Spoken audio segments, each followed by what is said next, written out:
It's a bold step towards making this province a major player in green energy. That's according to John Risley, the chair of World Energy GH2. With yesterday's environmental assessment approval, the company is set to push ahead with its massive wind to electricity to hydrogen operation on the West Coast. And that conjures visions of a cheap and endless resource, that being our stiff and relentless gales, turned into a product that is shipped overseas by the tankerful, keeping the lights on in Europe. Paul Martin believes that dream is doubtful. He's been a chemical engineer for over 30 years. He has considerable experience with a variety of energy sources, and he's a founder of the Hydrogen Science Coalition. He's on the line now from Toronto. Hello. Hi. You spoke with Anthony Germain, the previous host of this show, about this subject a couple of years ago. And at the time, one of the main arguments you put forth is that energy from hydrogen doesn't travel well, and that would be a problem if we're trying to send it to a different continent. Can you just review that argument for us? Sure. It's less that it doesn't travel well, and more that in order to get it to travel at all, you've got to put it through a bunch of different changes. So the kind of snapshot version of this is make 10 kilowatt hours of electricity in Newfoundland and convert it into hydrogen, then convert it into another molecule, ammonia, which is a toxic gas, put it into a ship it to Germany, say, and then turn it back into electricity again, ultimately, either by burning the ammonia or by making hydrogen out of it again with energy input and so on. Long story short, buy 10 kilowatt hours in Newfoundland, get 2 kilowatt hours back in Germany. Now, I guess that's not bad business if you are selling electricity, but not such good business if you're buying it. Does it work any better if you're trying to transport the ammonia over land? Because I notice that Europe is planning a pipeline. Well, we do move ammonia around a variety of different ways. Some of it moves by sea already, but the ammonia that we make in the world, substantially all of it is used as fertilizer, and that's going to continue. We're going to need to keep doing that even after we stop burning fossil gas and petroleum and coal as fuels. So that's the highest value use for any ammonia that we think that we can make from electricity and water by way of hydrogen. It's to replace that ammonia that we need as ammonia. I mean, that's feeding half the people and the food animals on Earth right now by virtue of fertilizing the soil, and we're going to keep needing that. So, are we going to have excess of it to burn? I'm not so sure. The mania for hydrogen, which I'm not sure it's an exaggeration, it just appears to be worldwide over the last couple of years. Germany and Canada have a deal, of course. We know about that because the Chancellor was here in this province. I've read about Japan exploring it, other countries too, I'm sure. So is everybody getting bad advice? The hydrogen, basically what's going on, in my opinion, is that people are asking themselves the wrong question and they're getting hydrogen as the answer. So the question that they're asking themselves is, we can't burn fossil stuff anymore, fossil fuels anymore. What else can we burn? And, they arrive at hydrogen because you can make it. And you can burn it, and when you burn it, if you burn it at low temperature, or in a fuel cell, for instance, you only get water. If you burn it in a burner in air, you make nitrogen oxides, just like you get when you burn anything in air. But the real question we should be asking is not that question. We should be asking the question, well, we can't burn fossil fuels anymore. How do we produce the energy services that we need? Moving people around, having comfortable homes, food in quantity and variety, and all those things that we value that require energy to produce.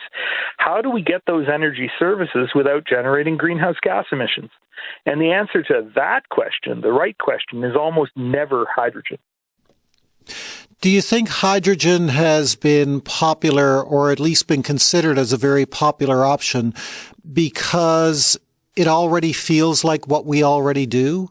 It's something else that we can produce, transport, and burn. It fits our current energy infrastructure, I guess you'd say? Well, it fits our pattern. It doesn't fit our infrastructure, though. That's the difference. So it's not like you can just take the natural gas, which is mostly methane, out of the natural gas pipes and put hydrogen in there and get away with it. You can blend a bit of hydrogen into those natural gas pipes, but going beyond a fairly small amount, about 7% by energy content, which is about 20% by volume hydrogen, you start getting into all kinds of problems with not just the materials that the pipes are made out of and the rate at which they start to crack and potentially leak and fail, but also with all the end-use devices on the network. There are safety issues that need to be contended with. It's not quite so simple as some people would have you believe.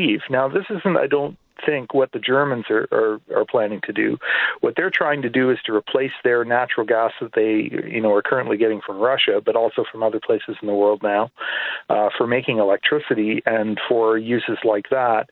And it's less to burn it and more to use it as a way to make electricity on demand. And then, really, if you're talking about hydrogen alone, and even more so when you're talking about ammonia, it's just a really loss-ridden battery. It's not a very good battery to put in 10 kilowatt hours and get only 2 back out again after spending a whole bunch of money. It's hard to imagine how people would be rich enough to afford it. I know there were a lot of headlines out of the UK in the last couple of years that hydrogen might be the new option for home heating there. But a few months ago, the energy minister backed away from that, said it's just not viable. Is that a sign of things to come, do you think? Yeah, I think so. I think the devil's in the details, and he's not hiding all that hard, actually. He's kind of in there, if you understand the thermodynamics as a chemical engineer would, like me, the devil's in there waving his pitchfork at you, and there are issues with all sorts of things, safety, energy efficiency, the notion that you're going to reuse this infrastructure when you're really talking about replacing it at considerable cost.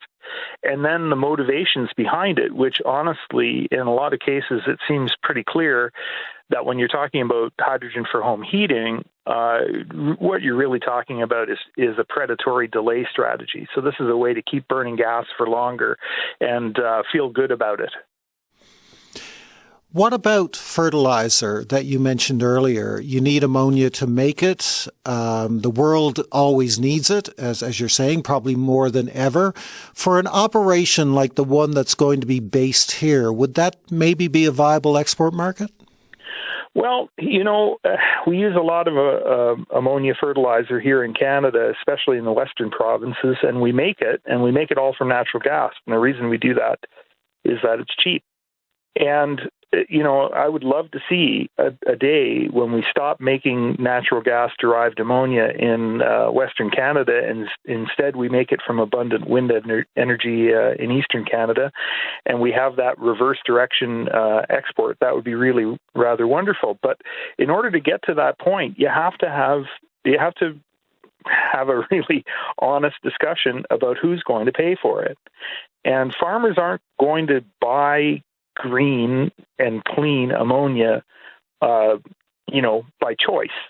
There's going to have to be a reason to do it, like taxes or regulation, that make them prefer the green ammonia over the existing black stuff, which right now we're making because it's cheap, because natural gas is super cheap. So, and the issue with these projects in Eastern Canada, not just the ones, I believe there's more than one in Newfoundland, but there's several in Nova Scotia and even in New Brunswick that are being proposed, is that they're all planning to use wind electricity. And wind electricity has this issue that it needs to be reinforced when the wind's not blowing.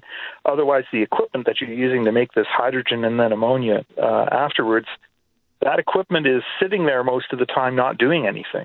It's or operating at a fraction of its design output. And as a consequence, every kilogram of that material that you make gets more expensive because you're making it from a piece of equipment that's not being used efficiently.